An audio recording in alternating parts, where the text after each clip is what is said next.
Yeah, happy birthday. We'll let Coach make an opening comment, and then we'll take questions. Raise your hand for questions. Happy birthday, Shelly. Yep, thanks for all you do.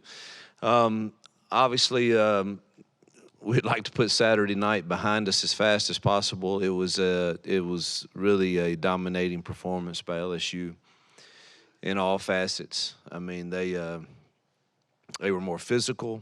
They played harder, which is embarrassing and hurtful to say. And there's one thing for a team to have more talent, but I didn't think we showed up with the right energy and drive and competitive spirit, and that lies in my lap, and that's disappointing. And so I mean, it was. I could go through all the truths of the game, but it was really a dominating performance. I think they're a very good football team. I think they've improved defensively in the last 2 weeks. Offensively, they're one of the better ones that I've seen and faced, and quarterbacks playing at an extremely high level. So give them a lot of credit, and we've got a lot to learn from that game. Certainly, no time to hang our heads or feel sorry for ourselves because we got another team that's very much like them coming in. I think this is the third straight week that we'll be facing the top three offenses in the conference in Georgia, LSU, and Ole Miss, and it's going to be a tremendous challenge. I'm thankful that we're at home in Jordan Hare. We need it to be at its all-time best, and I know it will be. And we'll get ready and excited to play in this challenge, but really good football team coming in. Good question. Raise your hand. Front row. Hey, Hugh, I watched this one on TV. I wasn't there.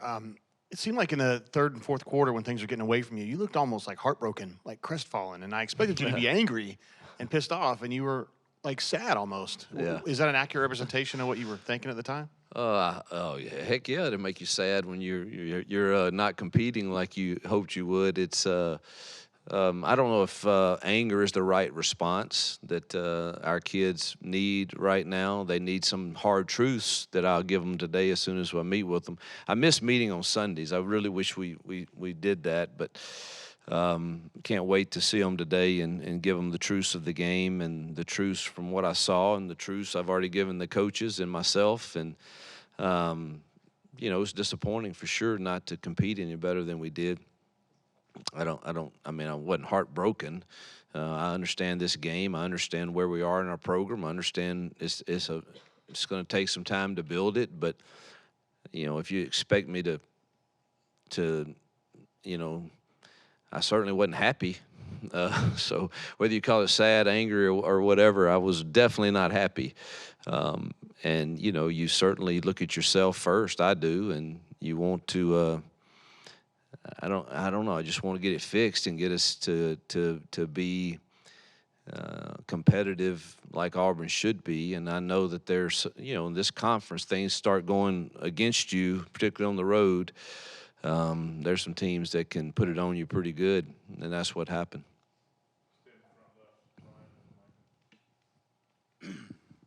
I don't know if it was last year or the year before, but you went to Ole Miss at Liberty. How much does that help with the emotions going into this game after your time at Ole Miss and already playing them? Yeah, that's a great question. I think that it actually helps a lot. Jill and I actually talked about that because that removes the hey, this is your first time playing Ole Miss since your departure from there, and so I think it's very helpful. That was an emotional day originally, but I was truthfully overwhelmed by I have a lot of friends there and a lot of people that I think appreciate the good things that we did, and certainly wish that some things were different at the ending, just like I do. But I think time. I mean, we're what 7, 8 years now removed from my seasons there, so I think most people have. I don't know. I've got a lot of friends there, but the trip back there absolutely helps. With it now, this is not something that's new.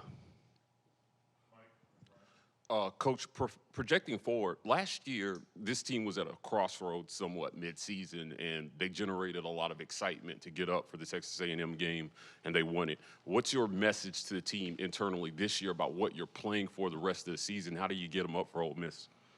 Well, I mean, in building a program, you certainly hope you don't have to revisit that all the time, just because you're going to lose some games in this conference, and it's only going to get harder.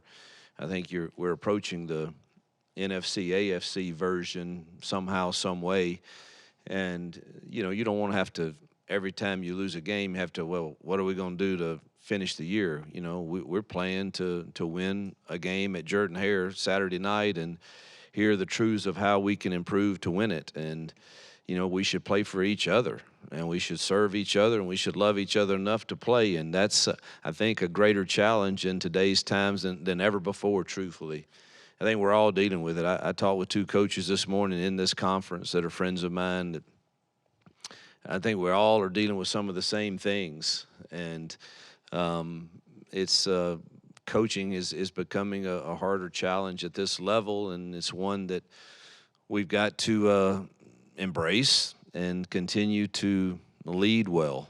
And hopefully we have enough players that lead well enough that, we see another opportunity to represent each other in our university and another step toward hopefully getting better as a program. And but how we prepare this week will show on Saturday. It always does. And that'll be the message. Yes, you personnel or scheme-wise, any changes you think you can make to improve the offense at all? And I also got to follow up on Caleb Burton getting his first start. Is he a guy that's been coming on for you? Caleb, it's great that you can honor players sometimes because they really did things the right way, they practiced the right way. They're doing the things that we say are the standard in this program, and Caleb has done that, and it was exciting to see him get his first reps, and I expect him to get more. Offensively, we've obviously, it's well documented, we've struggled to be consistent, and we had 4 possessions in that game to cut it to a one-score game. Not saying we would have won the game or what would have happened, but it certainly would have given us confidence and momentum. And we had 3 before the half and 1 right out of the half, and we found a way in 3 of the 4 to kill the drive. And I say we found a way. That's coaches and players. One of the 4, give LSU total credit for that, but the margin of error, again, for where we are, we can't do that. I mean, let's just imagine if we get 10 points out of those 4 drives, it's then, 20-17. And we got 3 points out of those 4 drives, and it was 20-10, and then it kind of snowballed after that. But, we'll continue to try every personnel to make sure we're playing the best kids. I think the plan was good. Awful start. I don't think that helped. With the first possession going like it did, I thought that we looked like zombies a bit on the sideline after that, and it just it kind of snowballed. But no real earth-shaking personnel changes. Just to try to get the best plan that our kids understand that they can execute with who we have. It's one thing to walk out there and say, hey, man, I know we can throw a post route. Well, great. All right, who's going to run that post route, and is he going to run it correctly, and is he able athletically to beat this corner if that matchup's there, and who's going to throw it, and are we good enough to do that and win the game? And if we are, we got to figure out exactly who those people are. So we're having a lot of discussions that go into certain plays that, truthfully, I haven't had a lot of. Hey, Coach, I know there's been a number of factors on offense which haven't led to that unit clicking on all cylinders. Have you considered giving Robbie more reps, maybe between the 20s, just if nothing else, to light us back? Yeah, we consider everything and everybody, and so that'll continue to be in our thoughts.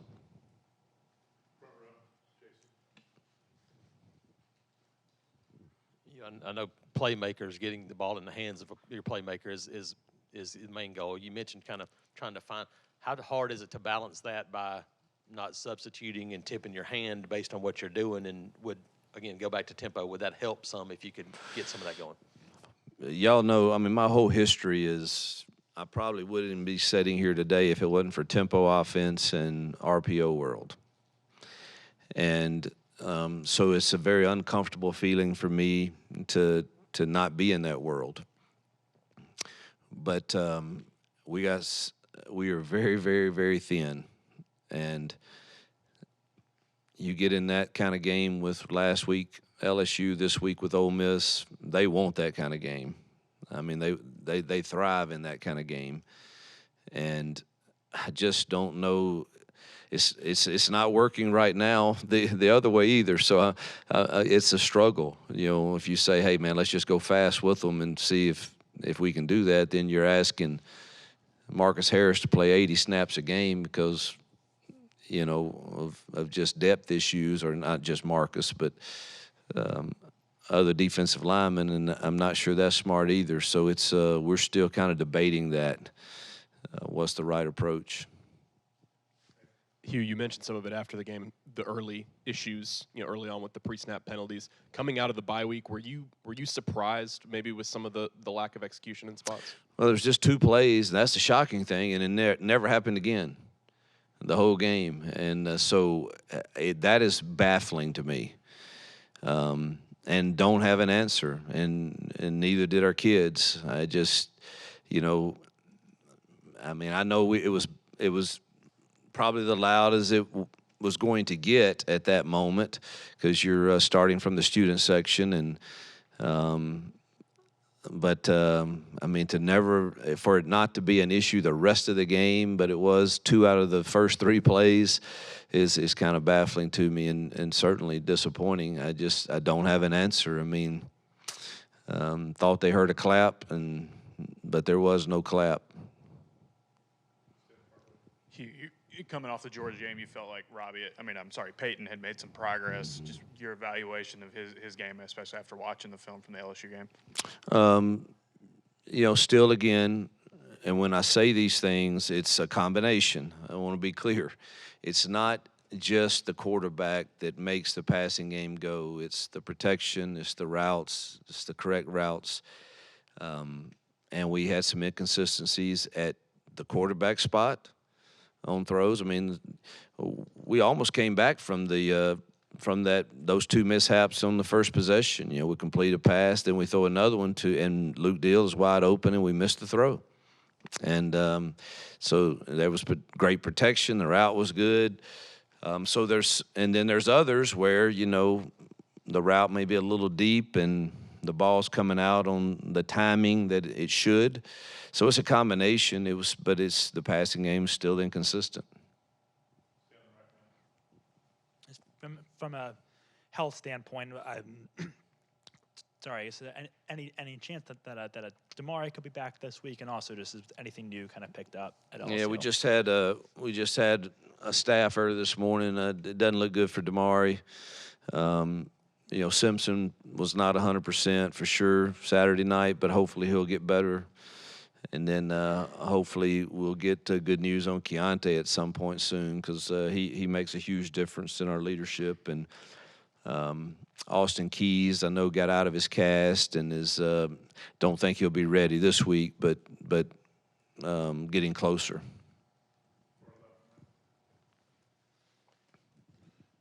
Coach, as far as the game flow, when you guys evaluated yourselves in terms of calling plays and maybe personnel decisions, are you guys going to make any changes in terms of how you're switching out quarterbacks during the game, or should fans expect to see one quarterback take the helm a little bit more?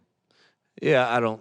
I mean, we're up here late last night, obviously, and today, and I really hadn't seen the staff much today because of everything I have to do Monday mornings. But That's still being discussed, but I would expect that you would see both QBs. Coach, post-game, Eugene Asante said that he wants the team to be able to get up for these big games and want to play in these big games. Do you have a issue with the competitive makeup of this team, or is it just a talent issue at this point? That's tough to know. I think our team has competed hard in every game, except for times the other night. And obviously, when you say team, you're not saying that it's every individual. There's still some extraordinarily great efforts by certain individuals, but it seemed flat. It did, and but I don't. Again, you don't make too much of that in one particular game, so I don't think it's now. If we have 3 or 4 in a row that were flat, then it becomes a real issue. But for whatever reason, maybe it's the way we started on both offense and defense that we were shocked, and it seemed flat. But I haven't talked to the kids yet. And I'll see them this afternoon. You mentioned another good offense this week in Ole Miss. How similar are they to what LSU likes to do? And I guess how confident are you that you guys can have a bounce-back performance? Yeah, they're similar. They go faster than LSU. I mean, LSU's not tempo all the time. I mean, Lane and Charlie are, they want to go fast all the time, and that's hard to prepare for sure. They do a few more things in the run game than LSU, and probably in the pass game too. But their quarterback's playing at a high level. I think's only turned it over, 2 times. Talented receivers, great running backs. O-line's really solid. I hadn't watched too much of their defense yet. I'll do that this afternoon. But I know my guys said they're playing extremely hard on defense for sure, and obviously are stopping people for the most part. So I think you got a complete team, and give credit to the job Lane's done there, and when he took over and has built it back into a competitive top 25 program. You were talking about after the game about those RPO fades that you guys run, especially when they're tightened up on you at corner. Y'all have thrown a lot of those this year, had some success early, not as much recently. What do you think's kind of been the issue there, kind of holding back? Because those are obviously key plays in y'all's playbook. They were critical in 3 of the drives. We got really good drives going in second and medium or short, and it put us in third down, which we've been very poor on. And probably if we hand it off, we're probably looking at a first down or at least a 3rd and short. That is the system, but we've got to figure out if that's really who we are. Whether the throw's a little off, or whether the corner just won and give him credit, or whether we ran a route in a way that allowed the corner to win. It's a combination of all those. Yeah, you've said several times you're here because you like tempo and your RPO. When you get this roster fully realized, 2 years, 3 years, whenever, is that what Auburn's going to be? Absolutely. You're going to be like Ole Miss is now? I hope. I like those stats I see from them.